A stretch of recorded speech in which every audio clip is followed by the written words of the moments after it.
میں زمانہ شہنشاہ عالم، بڑی آفتیں ہیں زمانے پہ مولا، پریشان شیعہ کہاں جائے مولا، پکارا تمہیں جب ہوا دل جو مضطر،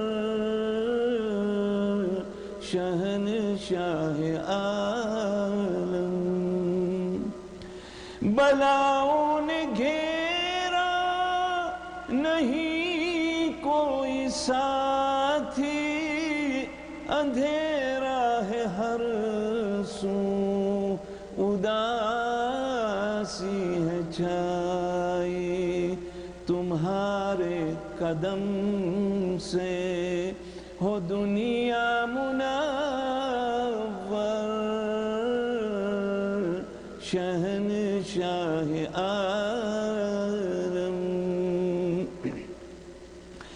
بور میں ہے کشتی بچانے کو آؤ، غم زندگی سے چھڑانے کو آؤ، محمد کی جان ہو سفینے کا لنگر، مدد کی جو مولا، صلوات۔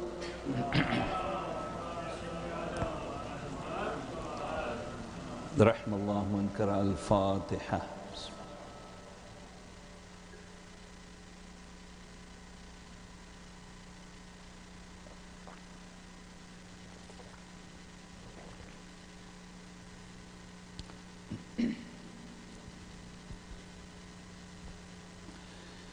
اعوذ باللہ من الشیطان اللعین الرجیم،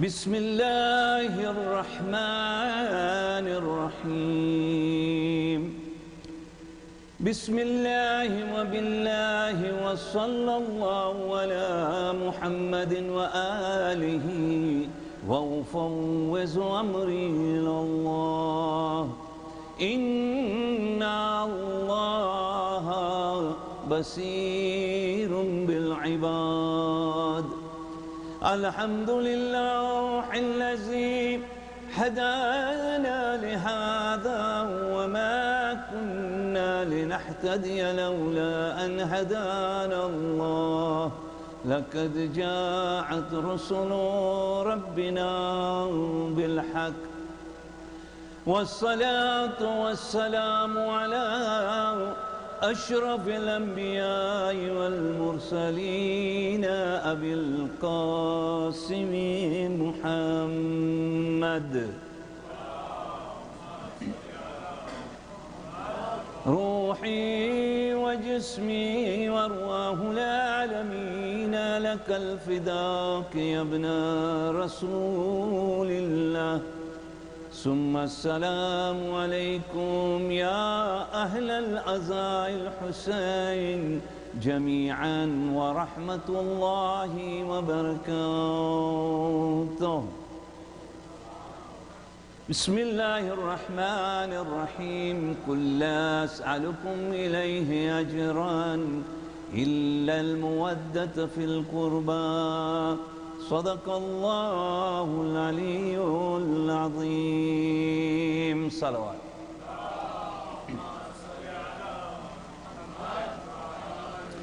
We pray to Allah subhanahu wa ta'ala that the amals that we did tonight, that may Allah accept our amals.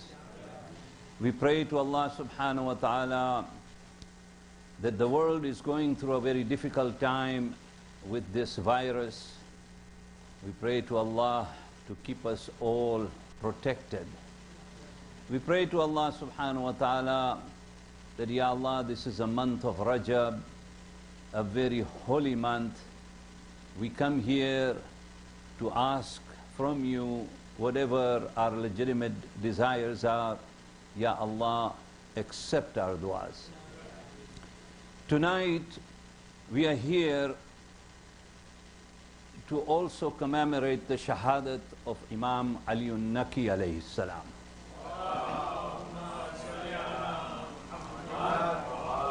As we all know, Imam was also known as Imam Al-Hajj alayhi salam, and he is buried in the city of Samarra. It is good to just know a few things about our Imam, because he was given the imamat at the age of 8. His father, Imam Muhammad Taqi alayhi salam, was the youngest Imam of all the Imams. He was the youngest Imam who was poisoned during the regime of Abbasids. And our 10th Imam was only about 8 years of age when his father was given the poison. Therefore, he stayed in Imamat for 33 years. When you look at our Imams, there are some Imams who spent their time in a prison. You look at our 4th Imam and the 5th Imam. They were among the first ones to be placed in a prison in the city of Sham. After that, the 6th Imam was never imprisoned. The 7th Imam was imprisoned for 14 years. Nobody stayed in a prison as long as the 7th Imam did. The 8th Imam was not imprisoned. But then it came to 9, 10, and 11.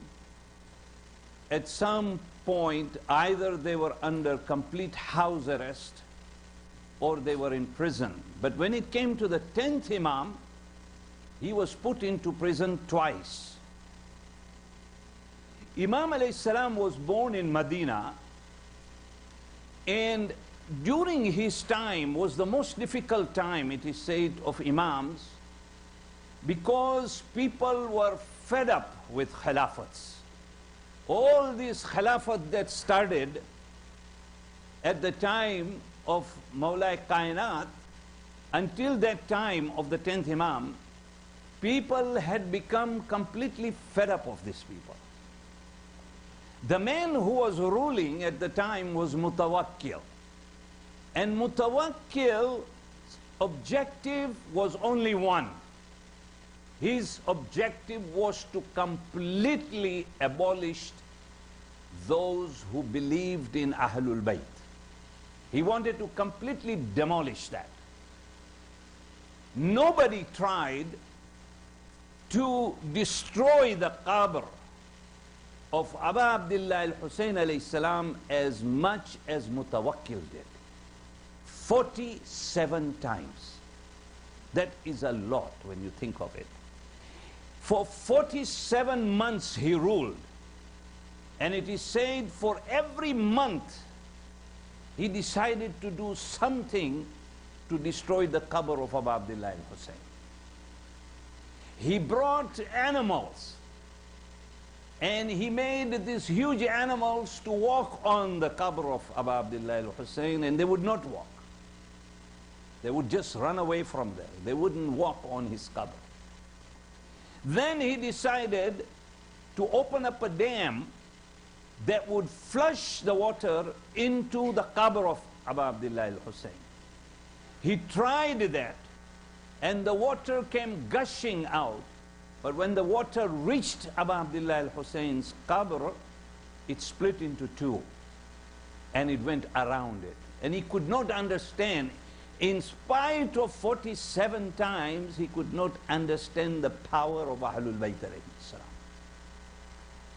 So what he does, after the death of the 9th Imam, he decided that he wanted the 10th Imam in Samarra. Now they decided before that, the capital of Abbasid regime was Baghdad. But there was a threat they had from the Turks. Therefore, they now decided to move their capital to Samarra. And when they moved it to Samarra, that is when he decided that he wanted to move Imam alayhi salam from Medina to Samarra so he can keep an eye on him. The irony with this man was that he was an open drinker. He would drink in front of anybody and everybody, to the extent that he crushed the believers of Ahlul Bayt and dumped their blood into cement. And that is why many of the houses in the city of Baghdad were actually constructed with the blood of those who were followers of Ahlul Bayt alayhim salam. This is one reason that for many, many years, when we used to go for the ziyarah of Iraq, we were told not to spend a time, even a night, in Baghdad. Why? Because it was makruh for us. Because we would have no idea if we would be staying in a building that would have been made up of the blood of Abu Abdullah al-Hussein's followers. That's why it was always recommended that you arrive in Baghdad, but you don't stay in Baghdad. You can stay in Qadamain, and even till today, many of the Zawars will not spend a night in the city of Baghdad. So when you look at this Imam alayhi salam, he went through a very difficult time, to the extent that he brings him to Samarra, and one day he said, I want to keep an eye on him. One day he told our Imam that I want to take you on a tour. So Imam said, on which tour? He said, I want to show you the army that I have, how huge it is. So Imam alayhi salam walked with him. What Mutawakkil had done, he had asked his army to move to a higher elevation and to stand on this huge rock and take all of their spears and ask them to hit the spears on the rock when the Imam would come there, to show his power. So when Imam walked with him, they came near this rock and all the soldiers started to hit the rock. And then he turns to Imam alayhi salam and he says, you see how powerful I am? You see my army? And Imam alayhi salam said, did you bring me to show me your power? He said, yes, I wanted to show you my power. Imam said, then look up. He looked up, and there was an army of angels and jinns in the thousands and thousands. And Imam alayhi salam says, if this is your power, then that is my power.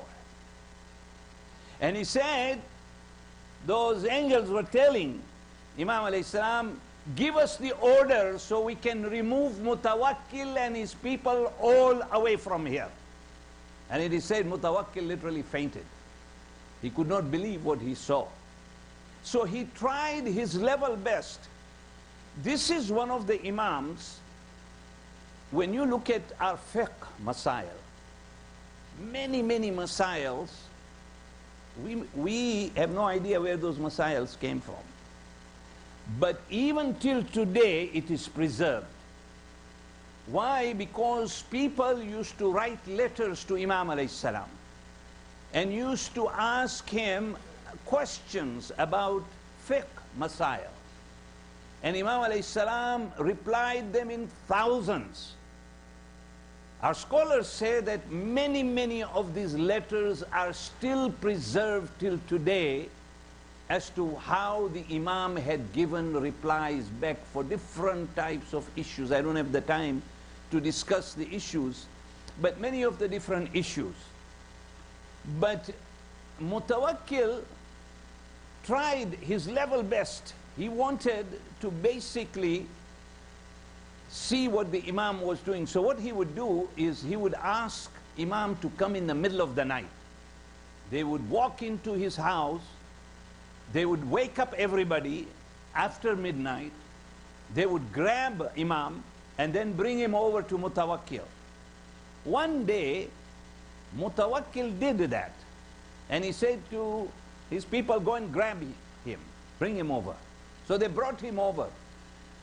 When they all came, they asked Imam alayhi salam. Mutawakkil says, I have an issue, and I want you to resolve that issue for me. He said, what is the issue?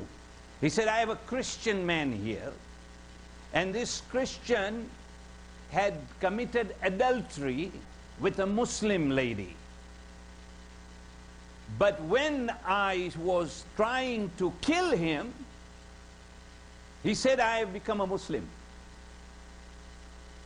And the man in charge, the religious scholar that was there, Yusuf, or Yahya. Yahya was sitting there, and Mutawakkil asked Yahya, so what should we do now? He has committed a crime. He has actually committed adultery. What do I do? And that Yahya said, you know what? Now that he has said he is a Muslim, you cannot kill him.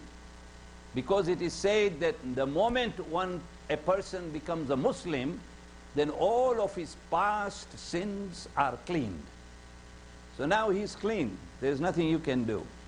Mutawakkil knew that this was not right. He wanted to find out. So he asked for Imam in the middle of the night, and the Imam comes over and he says to the Imam, what should we do with this Christian man? And Imam alayhi salam said, what happened? So they explained it to him. Imam said, you still have to kill him. You still have to go after him. He said, but Yahya is saying that all of his sins are clean now that he has become a Muslim. And Imam alayhi salam then tells him, refer to the Quran. Quran says that there will be many who, when they will hear my punishment, they will say, I'm your believer. I've become your believer. So, as far as he's concerned, even though he is telling you that he's become a Muslim, you still have to make sure that you do what has to be done according to Islam. This is how Imam was teaching Mutawakkil. One of those people came to our 10th Imam and he said, I have a gemstone that was given to me by the Abbasid ruler. But when I brought that gemstone home, he had asked me to carve it and design it. He said, when I came home, the gemstone fell from my hand and it came into 2 pieces. Now he was scared what that Abbasid leader would do. So he comes running to Imam alayhi salam. And his name was Yunus, and he comes to Imam alayhi salam and he says, tell me, what should I do now? The gemstone has broken, it is in 2 pieces. And I know tomorrow I have to present this, but I will not be able to present it because I have broken it. And Imam alayhi salam said, don't worry, you just go back and do what you have to do. He said, yes, but I'm telling you that tomorrow morning when he calls me, I have to take the gem over to him. He said, don't worry, nothing will happen to you. He said, but something will. He said, no, no. He said, but my heart is beating hard. He said, don't worry, I'm telling you as an Imam, don't worry, nothing will happen to you. So when he goes the next day, just with his 2 pieces, he was holding it as if it was one, and he tells to the Khalifa, and he's about to tell him, when the Khalifa said, wait a minute, my 2 daughters had a fight last night, and they fought that each of them wanted this gem. So I want you to go and break this gem and make it into 2 for my daughters. This is how Imam alayhi salam used to help these people, to the extent that there was a lady that came there. And she tells the king, Mutawakkil, that I am Zainab. He said, which Zainab? He said, the daughter of Ali ibn Abi Talib. Imagine, 150, 200 years had gone by. And she's saying that I am Zainab. So at that moment, Mutawakkil was all confused that how could Zainab appear suddenly? He said, well, how did you stay young for 250 years? She said, every time the Holy Prophet would come into my dream, and the Holy Prophet would touch me, and I would become young again after every so many years. He said, really? He said, yes. So he says, this doesn't make sense. So he called the 10th Imam. And he asked the 10th Imam to deal with her.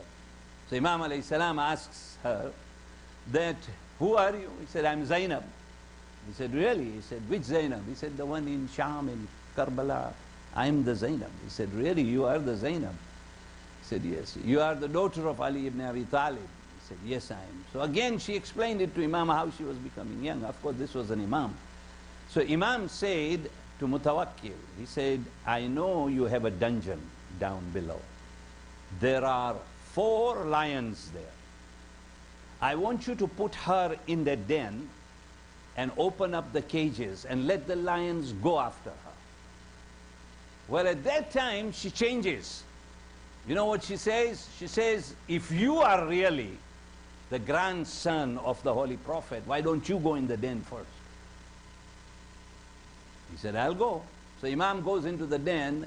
It is said that 4 of these lions come very close to him, and they just sat down, didn't harm. And this particular incident of this Imam is also found in the books of our Sunni brothers, that nothing transpired. And then when Imam came out, Imam said, now put her in there. And immediately she said, no, no, no, I'm not the daughter of Ali ibn Abi Talib, because Imam said, if you are truly, and if you truly have the blood of Ahlul Bayt, these lions will not do anything to them. Why don't you be put in there? And immediately she said no. So if you look at Imam, Imam had all of these questions and issues that he was going through. They would drag him in the middle of the night to bring him. One day there was one of the companions, and this one companion was sleeping, and he saw the Holy Prophet in his sleep. And the Holy Prophet gave him 30 dates. So when he got up, he looked at those 30 dates, and he was thinking, well, maybe he meant that I'm going to live for 30 more years. Of course, he didn't have the dates in his hand, but he was looking at them thinking, that's probably what the Holy Prophet meant. So he was sitting, and at that moment, he saw the 10th Imam. So the 10th Imam suddenly comes over to him and gives him 30 dates. So he takes these 30 dates and he says, why not 31? Why did you give me 30? And Imam alayhi salam says, I gave you 30 because my grandfather gave you 30 in his dream. That is why I'm giving you 30. There is no 31 for you. But this is how Imams are. And this is what they were representing. The Holy Prophet, Imam Ali alayhi salam, in every aspect of their life. Until the time comes when Mutawakkil is killed. He was killed by his son, Mu'tasim. And then Mu'taz became the leader, the third leader, from their own family. Now Mu'taz says proudly that neither Mutawakkil, neither Mu'tasim, nobody did what I will do. They said, what will you do? He said, I'm going to poison him. So Imam alayhi salam was given poison.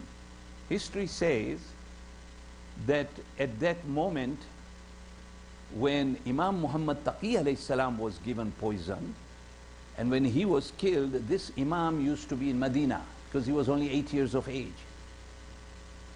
And he goes over to his mother and he says, Mother, I think tonight is the Shahadat night of my father, of Muhammad Taqi. And his mother said, how did you know?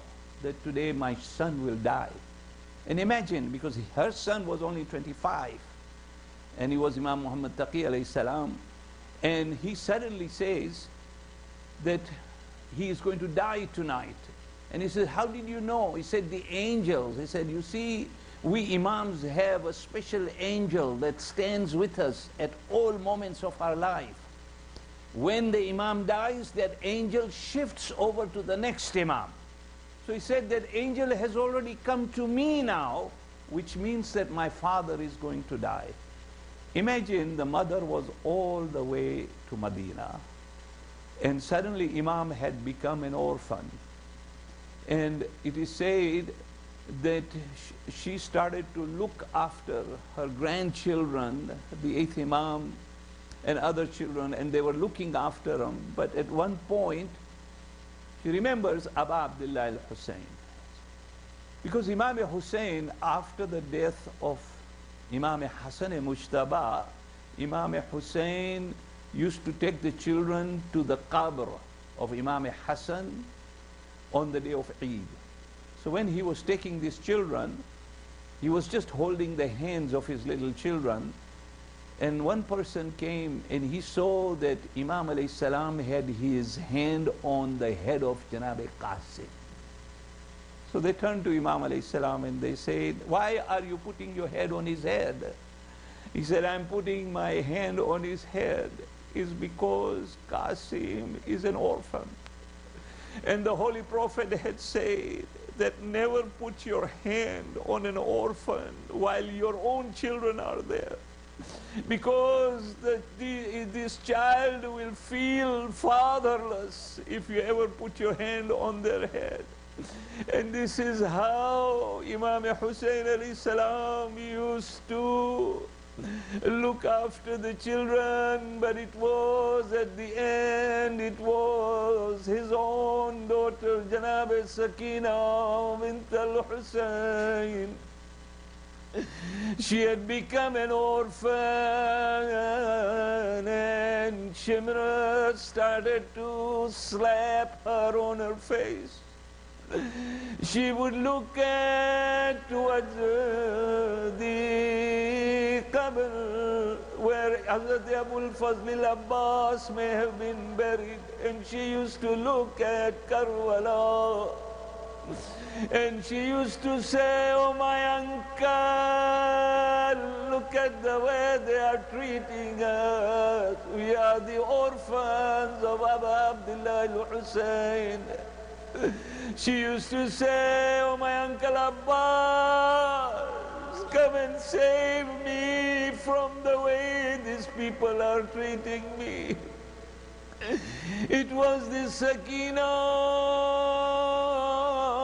when the time came, while all the Imams, some of the Imams have spent their time in the prison. But when it came to Sakina, she was buried in the prison. And that place was known as the prison, a place where Sakina was buried. ألا لعنة الله على القوم الظالمين سيعلم الذين ظلموا أي منقلب ينقلبون إنا لله وإنا إليه راجعون. بسم الله الرحمن الرحيم. إلهي يضم البلاء